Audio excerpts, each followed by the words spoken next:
Hai sahabat Rubasan, saat ini pemerintah gencar mensosialisasikan RUU KUHP. Mari kita kupas substantif apa yang ada di RUU KUHP dan sejarah hukum pidana Indonesia.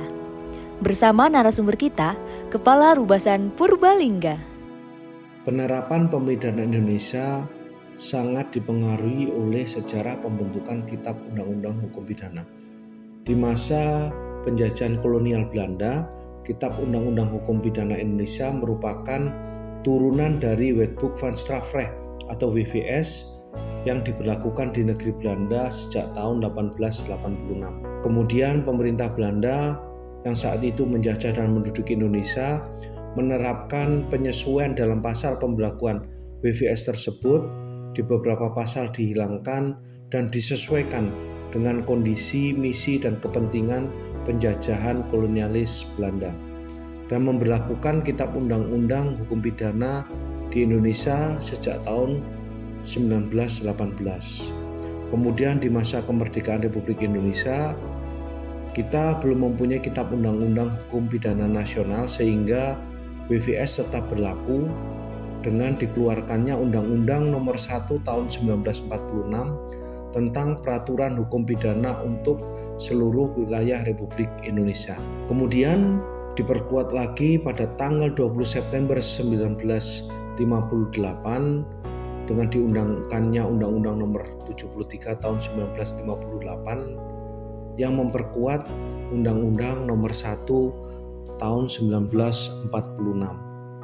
Namun demikian, pemerintah Indonesia tetap berupaya untuk melakukan perubahan dan pembaruan hukum pidana yang berjalan semenjak tahun 1958 dengan berdirinya Lembaga Pembinaan Hukum Nasional sebagai upaya untuk membentuk Kitab Undang-Undang Hukum Nasional dengan melakukan Seminar Hukum Nasional pertama yang diadakan pada tahun 1963. Yang menghasilkan berbagai resolusi yang diantaranya adalah adanya desakan menyelesaikan Kitab Undang-Undang Hukum Pidana Nasional dalam waktu yang sesingkat-singkatnya dengan memperhatikan perkembangan kehidupan bermasyarakat, berbangsa, bernegara yang berkembang saat ini sehingga tercipta Undang-Undang Nasional Indonesia. Apa langkah konkret Kemenkumham dalam sosialisasi RUU KUHP? Pada tahun 2021, Kementerian Hukum dan Hak Asasi Manusia telah melakukan sosialisasi rancangan undang-undang Kitab Undang-Undang Hukum Pidana Nasional di 11 kota. Dan pada tahun 2022 ini, kementerian lembaga terkait kembali melakukan sosialisasi rancangan undang-undang KUHP ini di 11 kota di tanah air. Rancangan Undang-Undang Kitab Hukum Pidana Nasional ini merupakan rancangan undang-undang yang disusun dengan tujuan untuk memperbarui, mengupdate Kitab Undang-Undang Hukum Pidana yang berasal dari Wetboek van Strafrecht serta untuk menyesuaikan dengan politik hukum, keadaan dan perkembangan kehidupan bermasyarakat, berbangsa dan bernegara saat ini. Selain itu, rancangan undang-undang hukum pidana ini juga disusun dengan tujuan untuk mengatur keseimbangan antara kepentingan umum atau kepentingan negara atau kepentingan individu, antara perlindungan pelaku terhadap pelaku dan korban tindak pidana, antara unsur perbuatan dan sikap batin, antara kepastian hukum dan keadilan, antara hukum tertulis dan hukum yang hidup di dalam masyarakat, antara nilai-nilai nasional dengan nilai universal, serta hak dan kewajiban asasi manusia. RUU KUHP ini telah disusun sejak tahun 1968 yang mempunyai 628 pasal. Namun karena dalam penyusunannya ini selalu disesuaikan dengan mengikuti perkembangan kehidupan bermasyarakat selama lebih dari 50 tahun, maka tidak dipungkiri ada beberapa pasal yang mungkin dianggap kurang dan tidak sesuai dengan kehidupan bermasyarakat milenial saat ini dan dianggap sebagai pasal-pasal yang kontroversi. Namun apabila benar-benar membaca dan kita benar-benar memahaminya, maka dalam RUU KUHP ini banyak aturan atau pasal-pasal yang telah mengupdate menjadi lebih jelas, lebih tegas dan rinci daripada KUHP terdahulu. Sehingga penyusunan RUU KUHP ini lebih rapi penulisannya, menggunakan bahasa yang mudah dimengerti sehingga masyarakat seharusnya mudah untuk memahami. Pasal apa saja yang menurut Bapak masih ada perdebatan? Salah satu contohnya adalah pada buku ke-1 rancangan Undang-Undang Kitab Undang-Undang Hukum Pidana, yaitu mengenai aturan umum. Di sana terlihat beberapa perbedaan yang sangat jelas daripada KUHP yang sebelumnya, yaitu terdapat beberapa bab yang di dalamnya lebih spesifik mengatur mengenai ruang lingkup berlakunya peraturan perundang-undangan pidana dan pertanggungjawaban pidana. Selain itu, dapat dilihat pula dalam buku kedua rancangan Undang-Undang Kitab Undang-Undang Hukum Pidana mengenai tindak pidana, maka banyak aturan atau pasal-pasal yang lebih jelas dan rinci, serta adanya beberapa penambahan yang disesuaikan dengan perkembangan, atau salah satu contohnya pasal mengenai tindak pidana pembunuhan. Dulu tindak pidana pembunuhan di dalam KUHP hanya disusun dalam satu bagian. Namun dalam rancangan Undang-Undang Kitab Undang-Undang Hukum Pidana saat ini disusun menjadi 2 bab. Ke-1 mengenai pembunuhan dan kedua mengenai pengguguran kandungan. Selain itu, tindak pidana pembunuhan yang diatur dalam pasal 338 KUHP hanya menuliskan barang siapa dengan sengaja merampas nyawa milik orang lain diancam karena pembunuhan dengan pidana penjara paling lama 15 tahun. Berbeda dengan pasal 464 rancangan Undang-Undang Kitab Undang-Undang Hukum Pidana, maka diatur lebih spesifik terhadap korban tindak pidana pembunuhan tersebut dan memperberat hukuman pelakunya.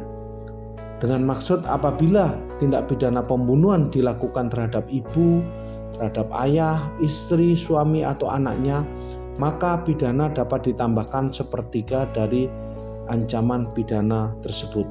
Hal ini tentu akan lebih baik daripada pasal yang ada di KUHP, karena pada kenyataannya saat ini banyak kasus yang korbannya adalah keluarga sendiri, sehingga rancangan Undang-Undang Kitab Undang-Undang Hukum Pidana ini memberikan hukuman yang lebih berat kepada pelaku supaya tidak banyak terjadi kembali kasus-kasus yang terkait tindak pidana tersebut. Bagaimana kaitannya dengan pasal-pasal kontroversial? Berkaitan dengan pasal-pasal kontroversial utamanya pada pasal 431 rancangan Undang-Undang Kitab Undang-Undang Hukum Pidana mengenai penggelandangan, yaitu orang yang bergelandang di jalan atau di tempat umum yang mengganggu ketertiban umum dipidana dengan pidana denda. Berkaitan dengan pasal ini, maka banyak pihak yang memprotes atau mengecam karena adanya anggapan bahwa penggelandangan berarti orang yang tidak mempunyai harta sehingga tidak dapat membayar denda. Padahal menurut Kamus Besar Bahasa Indonesia, yang dimaksud bergelandang adalah berjalan ke sana ke sini tidak menentu tujuannya, atau berkeliaran atau berpetualang.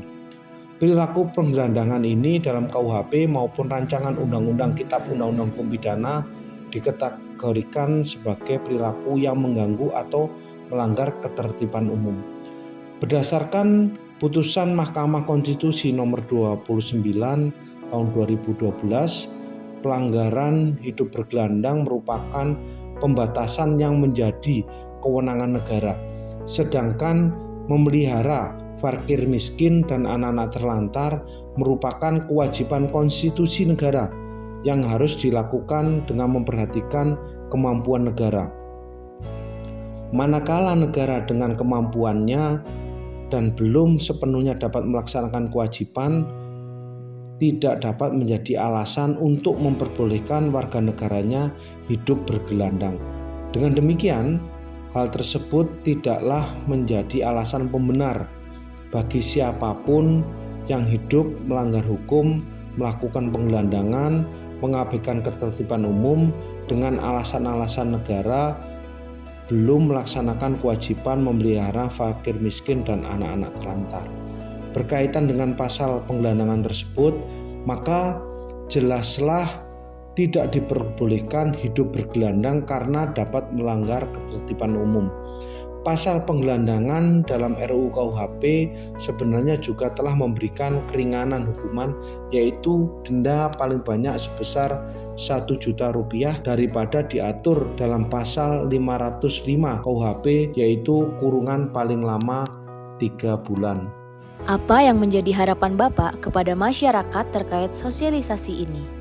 Harapan saya, masyarakat secara cermat dan teliti membaca dan memahami tujuan dan makna dari setiap pasal yang ada di RUU KUHP ini, yang barang tentu dalam penyusunannya telah memperhatikan perkembangan masyarakat milenial yang ada di berbagai kota dan juga telah menyasar pedesaan-pedesaan, masyarakat desa di wilayah-wilayah lain.